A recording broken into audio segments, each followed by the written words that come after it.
புதுச்சேரி, கேரளம், அசாமில் சட்டசபை தேர்தலுக்கான ஓட்டுப்பதிவு நிறைவடைந்தது. இதுவரை புதுச்சேரியில் 86.92%, கேரளத்தில் 75.01%, அசாமில் 84.42% ஓட்டுகள் பதிவாகியுள்ளன. பதிவான ஓட்டுகள் மே 4 எண்ணப்படுகின்றன.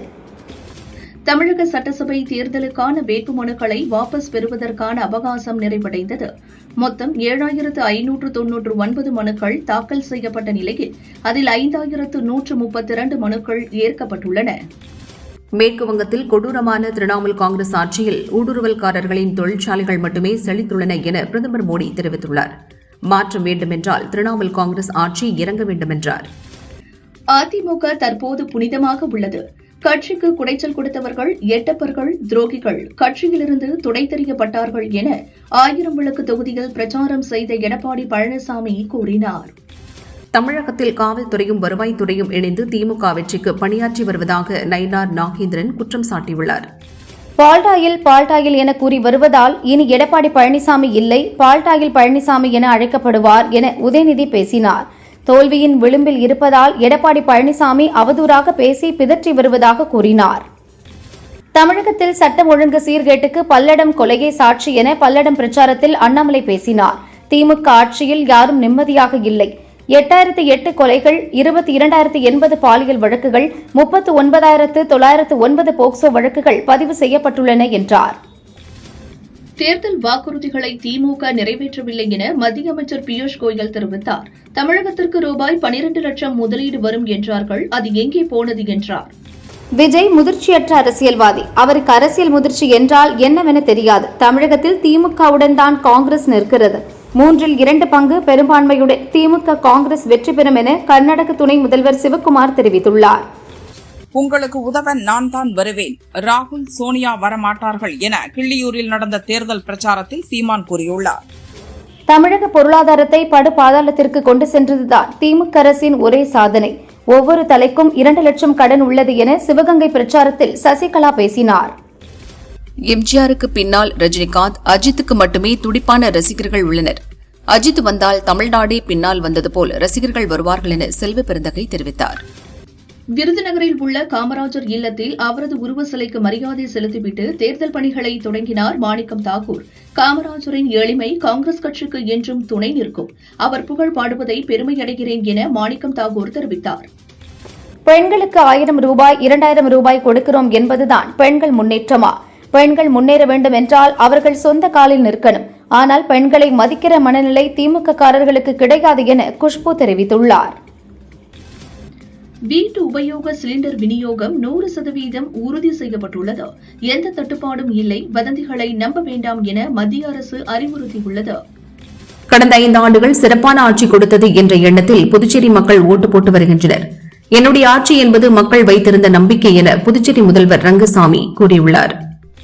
புதுச்சேரியில் ஓட்டு போட வந்த வாக்காளர்களுக்கு ரோஜா பூ கொடுத்தும் வரிசையில் நின்று ஓட்டு போடுமாறு அன்பாக பேசியும் நிலா என்ற ரோபோ அசத்தியது. திருப்பதி ஏழுமலையான் கோயிலில் நடிகை நயன்தாரா, விக்னேஷ் சிவன் தம்பதியினர் சாமி தரிசனம் செய்தனர். அவர்களுக்கு தேவஸ்தான அதிகாரிகள் தீர்த்த பிரசாதம் வழங்கி வேத பண்டிதர்கள் மூலம் வேத ஆசிர்வாதம் செய்து வைத்தனர். புதுச்சேரியில் சட்டசபை தேர்தலுக்கான ஓட்டுப்பதிவு துவங்கியது. மக்கள் ஆர்வத்துடன் ஓட்டு போட்டனர். நெல்லித்தோப்பு தொகுதி சுயேட்சை வேட்பாளர் ஓம்சக்தி சேகர் முதல் ஆளாக சென்று தனது ஓட்டை பதிவு செய்தார். கேரள சட்டசபை தேர்தலுக்கான ஓட்டுப்பதிவு துவங்கியதும் மோகன்லால், சுரேஷ் கோபி உட்பட சினிமா மற்றும் முக்கிய அரசியல் பிரபலங்கள் காலையிலேயே தங்களது ஓட்டை பதிவு செய்தனர். புதுச்சேரியின் எதிர்காலத்தை வடிவமைக்க ஒவ்வொரு ஓட்டும் முக்கியம். அனைவரும் ஓட்டு போடுங்கள் என பிரதமர் மோடி தெரிவித்துள்ளார். புதுச்சேரி பாகூர் தொகுதியில் என்ஆர் காங்கிரஸ் சார்பில் போட்டியிடும் தியாகராஜன் வாக்காளர்களுக்கு பரிசு டோக்கன் விநியோகித்துள்ளார். அவரை எதிர்க்கட்சியினர் தடுத்தபோது டோக்கனை வீசிவிட்டு தப்பியுள்ளார். காரைக்குடியில் தாவேகா தலைவர் விஜய் நாளை பிரச்சாரம் செய்ய அனுமதி கேட்கப்பட்டுள்ளது. இதையொட்டி தேர்தல் கமிஷன் அதிகாரிகள், போலீஸ் அதிகாரிகள் நேரில் ஆய்வு செய்தனர். பாதுகாப்பு ஏற்பாடுகளும் தீவிரமாக செய்யப்பட்டு வருகின்றன. காங்கிரஸ் எம்பி மாணிக்கம் தாக்கூரை விருதுநகர் தேமுதிக வேட்பாளர் விஜய பிரபாகரன் சந்தித்து பேசினார். விருதுநகரில் விஜய பிரபாகரன் வெற்றி உறுதி செய்யப்படும் என மாணிக்கம் தாக்கூர் கூறியுள்ளார். முதல்வர் ஸ்டாலின் தனது தலையில் வைத்துள்ள விக் மீது வைத்த கவனத்தை தமிழகம் மீது வைத்திருந்தால் மாநிலம் முன்னேறியிருக்கும் என நடிகை விந்தியா விமர்சித்துள்ளார். தேர்தல் கமிஷன் பாரதிய ஜனதாவின் கைப்பாவையாக மாறிவிட்டது. இது ஜனநாயகத்துக்கு இழைக்கப்பட்ட மிகப்பெரிய அநீதி என இந்திய கம்யூனிஸ்ட் நிர்வாகி முத்தரசன் கூறினார். சட்டசபை தேர்தலில் திமுக அரசு தோற்கடிக்கப்பட வேண்டும் என வலியுறுத்தி திருப்பூர் கரட்டங்காடு விநாயகர் கோவிலில் இந்து முன்னணி அமைப்பினர் 108 தேங்காய் உடைத்து வழிபாடு நடத்தினர். கேரள சட்டசபை தேர்தலில் முதல்வர் பினராயி விஜயன் ஓட்டளித்தார். நடிகர் மோகன்லால், MP சுரேஷ்கோபி உட்பட முக்கிய பிரமுகர்கள் ஜனநாயக கடமையாற்றினர். புதுச்சேரி சட்டசபை தேர்தலில் கவர்னர் கைலாசநாதன் தனது வாக்கை பதிவு செய்தார். முதல்வர் ரங்கசாமி ஓட்டு போடுவதற்காக RX 100 சென்று ஓட்டளித்தார். ஓசி பஸ்ல போறவங்க யாரும் எனக்கு ஓட்டு போட வேண்டாம், நான் ஏசி பஸ் தாரேன், காசு கொடுத்துட்டு போங்க என்கிறார் நாம் தமிழர் கட்சியின் ஒருங்கிணைப்பாளர் சீமான். தமிழக தேர்தல் முடிவுகள் அனைவரையும் ஆச்சரியப்படுத்தும். அங்கு NDA கூட்டணி ஆட்சி அமையும் என பாரதிய ஜனதா தேசிய தலைவர் நிதின் நபீன் கூறியுள்ளார். எடப்பாடி பழனிசாமி தரம் தாழ்ந்து பேசுவதாக RS பாரதி கூறியுள்ளார். திராவிட மாடல் ஆட்சிக்கு மக்கள் அளிக்கும் வரவேற்பை எடப்பாடியால் தாங்கிக் கொள்ள முடியவில்லை என்றார். மருத்துவமனைக்கு நேரடியாக சென்று கொரோனா நோயாளிகளுக்கு அளிக்கப்படும் சிகிச்சையை கேட்டறிந்தவர் முதல்வர் ஸ்டாலின் என RSS பாரதி கூறினார். சிதம்பரத்தில் ABVP சார்பில் நடந்த கூட்டத்தில் விசிகவினர் புகுந்த மாணவர்கள் மீது கொலைவெறி தாக்குதல் நடத்தியுள்ளனர். கோழைத்தனமான தாக்குதலை நடத்தியவர்களை போலீசார் உடனடியாக கைது செய்ய வேண்டும் என மத்திய அமைச்சர் L. முருகன் கூறியுள்ளார். தாவேக தலைவர் விஜய் முழுநேர அரசியல் செய்ய வேண்டும் என்கிறார் நிதின் நபீன். தமிழக அரசியலில் ஒரு மாற்றம் வரப்போகிறது. அண்ணாமலைக்கு எந்த மனக்கசப்பும் இல்லை. அவர் பிரச்சாரங்களில் கலந்து கொள்கிறார் என்றும் நிதின் தெரிவித்தார். லோக்சபா தொகுதி மறுவரையறை என்பது அதிகாரத்தை மாற்றி அமைக்கும் சூழ்ச்சி என முதல்வர் ஸ்டாலின் கூறியுள்ளார். பார்லிமெண்ட் அடிப்படை கட்டமைப்புகளை மோடி அரசு திட்டமிட்டு அழித்து வருகிறது என தெரிவித்துள்ளார். தென்காசி மாவட்டம் மருதம்புத்தூரில் பனை தொழிலாளி மணிகண்டன் மீது SI இசக்கிராஜா துப்பாக்கிச்சூடு நடத்தியிருப்பது கண்டனத்துக்குரியது. மனசாட்சி இன்றி அப்பாவி மக்களின் உயிரோடு விளையாடுவது வெட்கக்கேடானது என சீமான் தெரிவித்துள்ளார். தமிழக காங்கிரஸ் தேர்தல் அறிக்கையை கர்நாடக துணை முதல்வர் சிவக்குமார் சென்னையில் வெளியிட்டார். குடும்ப அட்டைக்கு மாதம் ரூபாய் 2000 வழங்கப்படும், காலியான 3 லட்சம் அரசு பணியிடங்கள் நிரப்பப்படும் உள்ளிட்ட வாக்குறுதிகள் இடம்பெற்றுள்ளன. தென்காசி மாவட்டம் ஆலங்குளம் மருதம்புத்தூரில் நடந்த துப்பாக்கிச்சூடு சம்பவம் கண்டிக்கத்தக்கது. போலீசாருக்கு என்ன செய்ய வேண்டும் என்பது தெரியவில்லை என தமிழக பாரதிய ஜனதா தலைவர் நயினார் நாகேந்திரன் கூறினார். கொரோனாவின் போது ஸ்டாலினை காணவில்லை என்ற வகையில் காணாமல் போனவர் என்றுதான் விமர்சித்தேனே தவிர நான் யாரையும் தனிப்பட்ட முறையில் அரசியல் விமர்சனம் செய்ததில்லை என எடப்பாடி பழனிசாமி விளக்கம் அளித்துள்ளார். காங்கிரஸ் தலைமையின் ஒப்புதலின் பேரிலேயே தாவேக தலைவர் விஜயை சந்தித்தேன். இந்த தேர்தல் கடுமையான போட்டி நிறைந்ததாக இருக்கும். தாவேக ஓட்டை பிரிக்கும். இது ஆளும் கட்சிக்கு பாதிப்பை ஏற்படுத்தும் என காங்கிரஸ் நிர்வாகி பிரவீன் சக்கரவர்த்தி கூறினார். தருமபுரி தொகுதியில் போட்டியிடும் தேமுதிக வேட்பாளர் டாக்டர் V. இளங்கோவன் பலகார கடையில் வடை சுட்டும், கோவை தெற்கு தொகுதி தாவேக வேட்பாளர் செந்தில்குமார் தோசை சுட்டும் வாக்கு சேகரித்தனர். பனை ஏறும் தொழிலாளி மணிகண்டனை மனிதாபிமானமின்றி SI இசக்கிராஜா காலில் துப்பாக்கியால் சுட்டுள்ளார். அதிமுக ஆட்சி அமைந்தவுடன் உரிய விசாரணை நடத்தி மணிகண்டனுக்கு நிவாரணம் வழங்கப்படும் என இன்பதுரை உறுதியளித்தார். தென்காசி தொகுதி அதிமுக வேட்பாளர் செல்வ மோகன்தாஸ் பாண்டியனை ஆதரித்த பாவூர் சத்திரம் பகுதியில் தமிழக பாரதிய ஜனதா தலைவர் நயினார் நாகேந்திரன் பிரச்சாரம் செய்தார். NDA கூட்டணிக்கு தென்காசி மக்களின் முழு ஆதரவு கிடைக்கும் என்பதில் எந்த சந்தேகமும் இல்லை என நயினார் நாகேந்திரன் கூறினார். சென்னை பெருங்குடியில் நடந்த தேர்தல் பிரச்சாரத்தில் திமுக வேட்பாளர் அரவிந்த் ரமேஷுக்கு நிர்வாகி ஒருவர் இரட்டை குழல் துப்பாக்கி வழங்கியதால் பரபரப்பு ஏற்பட்டது. அரவிந்த் ரமேஷ் துப்பாக்கியை வாங்கி மறைத்து வைத்தார். பின்னர் அந்த துப்பாக்கி டம்மி என்பது தெரியவந்தது. தாவேக தலைவர் காரைக்குடியில் நாளை பிரச்சாரம் செய்கிறார். இதற்கு 37 நிபந்தனைகளுடன் போலீசார் அனுமதி வழங்கியுள்ளனர்.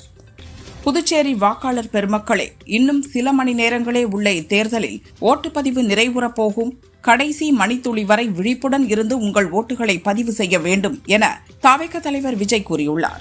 புதுச்சேரி சட்டசபை தேர்தலில் மதியம் 1 மணி நேர நிலவரப்படி 56.49% ஓட்டுகள் பதிவாகியுள்ளதாக தேர்தல் கமிஷன் தெரிவித்துள்ளது.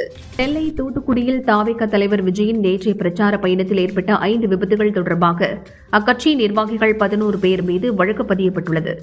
தமிழகத்தில் பெண்களுக்கு பாதுகாப்பு இல்லை, ஆனால் முதல்வர் ஸ்டாலின் அவர்களை அப்பா என்று கூப்பிட வேண்டுமா என பாரதிய ஜனதா துணைத் தலைவர் குஷ்பு கேள்வி எழுப்பினார். தப்பான ஆட்சி நடக்கும்போது எப்படி அப்பா என்று கூப்பிடுவதென்றும் கேட்டார்.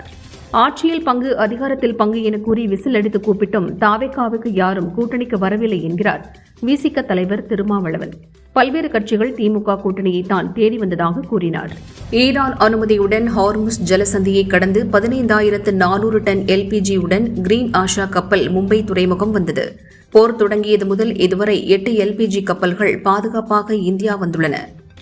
முதல்வர் ஸ்டாலின் தேர்தல் பிரச்சாரத்திற்காக தஞ்சை மாவட்டத்திற்கு நாளை செல்கிறார். இதையொட்டி நாளை காலை 6 மணி முதல் நாளை மறுநாள் காலை 6 மணி வரை ட்ரோன்கள் பறக்க தடை விதிக்கப்பட்டுள்ளது.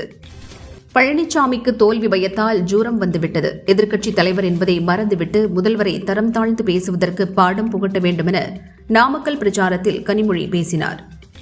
தமிழகத்தில் அதிகாரிகள் யாரும் மாற்றப்படவில்லை என மேற்குவங்க முதல்வர் மம்தா கூறியதால் தலைமைச் செயலாளர் முருகானந்தம் மாற்றப்பட்டிருக்கலாம் என அமைச்சர் நேரு கூறினார். 2026 சட்டசபை தேர்தலில் விஜய் முக்கிய பங்கு வகிப்பார். விஜய் தேர்தலில் நல்ல சீட்டு பெற்ற பிறகு அவரிடம் கூட்டணி அமைப்பது குறித்து பேச உள்ளோம் என இந்திய குடியரசுக் கட்சியின் தலைவர் ராம்தாஸ் அத்வாலே தெரிவித்தார். கோவையில் சாடிமையில் அடுத்த சீங்கம்பதியில் மலைவாழ் மக்களுடன் பாரம்பரிய இசைக்கு ஏற்ப நடனமாடி அதிமுக முன்னாள் அமைச்சர் SP வேலுமணி ஓட்டு சேகரித்தார். பொதுச் செயலர் பதவியை விட்டுக் கொடுத்தது பழனிசாமிக்கு துரோகமாக தெரிகிறதா என கோபிச்செட்டிப்பாளையம் பிரச்சாரத்தில் செங்கோட்டையன் பேசினார். என்னை டெபாசிட் இழக்க செய்ய வேண்டும் என்ற பழனிசாமியின் பேச்சு மக்களுக்கு புரிகிறது என்றார். திமுக வேட்பாளர் ராணியை ஆதரித்து புதுச்சத்திரத்தில் கனிமொழி பிரச்சாரம் செய்தார். திமுக ஆட்சி அமைந்ததும் நாமக்கல் மாநகராட்சிக்கு ஜவுளி குழுமம் உருவாக்கப்படும், மேலப்பாளையத்தில் படித்துறை அமைத்து தரப்படும், திருமணி முத்தாறு குறுக்கே மேம்பாலம் அமைக்கப்படும் உள்ளிட்ட பல்வேறு வாக்குறுதிகளை அளித்தார். விஜயின் ஆதரவுடன் ரூபாய் 5000 கோடி சம்பாதிக்க பழனிசாமி திட்டமிட்டார் என செங்கோட்டையன் தெரிவித்தார். பழனிசாமி முயற்சியை நான் முறியடித்ததால் என் மீது அவருக்கு கோபம் என்றார். வெயில் தாக்கத்தால் பிரச்சாரத்தின் போது மயங்கி விழுந்த திருவிடைமருதூர் அதிமுக வேட்பாளர் இளமதி சுப்பிரமணியன் மருத்துவமனையில் அனுமதிக்கப்பட்டுள்ளார். அவரை திமுக வேட்பாளர் கோவி செழியன் நேரில் சென்று நலம் விசாரித்தார். அகில இந்திய காங்கிரஸ் தமிழகத்தில் திமுகவுடன் தான் கூட்டணியில் உள்ளது என கர்நாடக துணை முதல்வர் சிவக்குமார் தெரிவித்தார். எங்கள் எண்ணிக்கையை திமுக குறைக்க சொன்னாலும் பிராந்திய கட்சிகள் வலுவாக இருக்கவே விருப்பம் என்றார். தமிழக காங்கிரஸ் தேர்தல் அறிக்கையில் 10 பிரிவுகளின் கீழ் 50 வாக்குறுதிகள் இடம்பெற்றுள்ளன. அரசு பள்ளி மாணவர்களுக்காக டியூஷன், அக்கா திட்டம், வரும் 2030க்குள் நாய்களுக்கு 100% தடுப்பூசி மற்றும் கருத்தடை செய்ய நடவடிக்கை உள்ளிட்டவை அதில் இடம்பெற்றுள்ளன. அடுத்த 5 ஆண்டுகளில் மாணவர்களுக்கு இலவசமாக மடிக்கணினி வழங்கப்படும் என கனிமொழி தெரிவித்தார். மகளிர் பயணத்திற்கு புதிதாக 10,000 பேருந்துகள் விடப்படும் என்றார். மகாராஷ்டிராவில் நடந்த இடைத்தேர்தலில் காங்கிரஸ் வேட்பாளர் வேட்புமனுவை வாபஸ் பெற்றுக் கொண்டதை தொடர்ந்து அஜித் பவார் மனைவி சுனேத்ரா பவார் பராமதி தொகுதியில் போட்டியின்றி எம்எல்ஏவாக தேர்வு செய்யப்பட்டார். தமிழகத்தில் திமுக காங்கிரஸ் கூட்டணி இடையே விரிசல் ஏற்பட்டுள்ளது என விஜயதரணி தெரிவித்தார். இதுதான் ராகுல் தமிழக தேர்தல் பிரச்சாரத்திற்கு வராததற்கு காரணம் என்றார். புதுச்சேரியில் 3 மணி வரை 60.33% வாக்குகள் பதிவாகியுள்ளன. 5,73,521 வாக்காளர்கள் வாக்கை பதிவு செய்துள்ளனர். மீதம் 3,77,118 பேர் வாக்களிக்க உள்ளனர். தமிழகம் சட்டம் ஒழுங்கு சிறப்பாக அமைதி பூங்காவாக திகழ்கிறது என அமைச்சர் சக்கரபாணி தெரிவித்தார். விஜய் என்ன வேண்டுமானாலும் சொல்லட்டும், ஏப்ரல் 23 மக்கள் முடிவு செய்வார்கள் என்றார். ஆலங்குளம் SI இசக்கிராஜா துப்பாக்கியால் சுட்டதில் காயமடைந்து தென்காசி அரசு ஹாஸ்பிட்டலில் சிகிச்சை பெற்று வரும் மணிகண்டனை பார்க்க சென்ற அதிமுக MP இன்பதுரை ஆலங்குளம் அதிமுக வேட்பாளர் பிரபாகரனுக்கு போலீசார் அனுமதி மறுத்ததால் பரபரப்பு நிலவியது. திருநெல்வேலி மாநகராட்சி தியாகராஜ நகர் பகுதியில் அனுமதியின்றி கட்டப்பட்ட வணிக வளாகத்துக்கு மாநகராட்சி அதிகாரிகள் சீல் வைத்தனர். தங்கம் விலை சவரனுக்கு 1,600 ரூபாய் குறைந்து 1,12,000 ரூபாய்க்கும், கிராமுக்கு 200 குறைந்து 14,000 ரூபாய்க்கும் விற்பனையாகிறது. வெள்ளி விலை கிராமுக்கு 5 ரூபாய் குறைந்து 260 ரூபாய்க்கு விற்கப்படுகிறது. தனுஷ்கோடி தலைமன்னார் இடையே மீன்பிடித்துக் கொண்டிருந்த 10 ராமேஸ்வரம் மீனவர்களை எல்லை தாண்டி மீன்பிடித்ததாக கூறி இலங்கை கடற்படை கைது செய்தது. படகையும் பறிமுதல் செய்தனர். கூகுள் பே செயலியில் பாக்கெட் மணி என்ற இடத்தை தொட்டாலே மொத்த பணமும் காலியாகிவிடும் என பரவும் வதந்தியை நம்ப வேண்டாம் என சைபர் குற்ற தடுப்பு பிரிவு போலீசார் தெரிவித்தனர். அதிமுக ஆட்சியில் கொண்டுவரப்பட்ட அவிநாசி அத்திக்கடவு திட்டத்தை திமுக அரசு முறையாக செயல்படுத்தவில்லை. திட்டம் 2 தனியாக வகுக்கப்பட்டு அனைத்து குளம் குட்டைகளுக்கு தண்ணீர் கிடைக்க உறுதியாக நடவடிக்கை எடுக்கப்படும் என எல்முருகன் உறுதியளித்தார். புதுச்சேரி, அசாம், கேரளாவில் இன்று சட்டசபை தேர்தல் நடக்கிறது. காலை 7 மணி முதல் மாலை 6 மணி வரை ஓட்டுப்பதிவு நடக்கிறது. ஈரானில் உள்ள இந்திய மாலுமிகள் பாதுகாப்பாக இருக்க வேண்டும் என கப்பல் போக்குவரத்து இயக்குநரகம் அறிவுறுத்தியுள்ளது. ஈரானின் மின் நிலையம், ராணுவ தளங்கள் அருகே செல்ல வேண்டாம் என்றும் எச்சரிக்கப்பட்டுள்ளது. உடுமலை ஓம் சக்தி பராசக்தி கோஷத்துடன் உடுமலை மாரியம்மன் கோவில் திருவிழாவையொட்டி தேரோட்டம் கோலாகலமாக நடைபெற்றது. ஏராளமான பக்தர்கள் வடம் பிடித்து இழுத்து வழிபட்டனர். நேட்டோ அமைப்பு நமக்கு ஆதரவு அளிக்கவில்லை, மீண்டும் தேவைப்பட்டாலும் அவர்கள் ஆதரவு அளிக்க மாட்டார்கள். கிரீன்லாந்தை நினைவில் கொள்ளுங்கள், பனிபடர்ந்த அந்த நாடு மோசமாக நிர்வகிக்கப்படுகிறது என அமெரிக்க அதிபர் ட்ரம்ப் கூறியுள்ளார். இஸ்ரேலை எதிர்ப்போர் யாராக இருந்தாலும் வீழ்த்தப்படுவார்கள் என பிரதமர் பெஞ்சமின் நெதன்யாகு தெரிவித்தார். இஸ்புல்லா அமைப்பின் முக்கிய தலைவர்கள் கொல்லப்பட்டனர், துல்லியமாக தாக்குகிறோம் என்றார். நிறைவேற்ற வேண்டிய இலக்குகள் இன்னும் நிறைய உள்ளன. அதனை ஒப்பந்தம் மூலமாகவோ அல்லது சண்டையிட்டோ இஸ்ரேல் அடையும் என அந்நாட்டு பிரதமர் பெஞ்சமின் நெதன்யாகு கூறியுள்ளார். சவின் இயக்கத்தில் ஹஷீர், ஆலன் பின் சிராஜ், அஜின் ஜாய், விநாயக் மற்றும் பல நடிப்பில் கடந்த வாரம் வெளியான மலையாள திரைப்படம் வாழ 2. இப்படம் 2024 வெளிவந்த வாழ படத்தின் 2ஆம் பாகமாக வந்துள்ளது. இப்படம் 100 கோடி வசூலை கடந்துள்ளது. மலையாளத்தில் 100 கோடி வசூலை கடந்துள்ள 15வது படம் இதுவாகும். டொவினோ தாமஸ், கயாடு லோகர் நடிப்பில் மலையாளத்தில் உருவாகி தமிழ் உள்ளிட்ட பிற மொழிகளிலும் வெளியாக உள்ள படம் பள்ளச்சட்டம்பி. டிஜோ ஜோஸ் ஆண்டனி இயக்கியுள்ளார். நாளை இப்படம் வெளியாக இருந்தது. கேரளாவில் இன்று சட்டசபை தேர்தல் நடக்கிறது.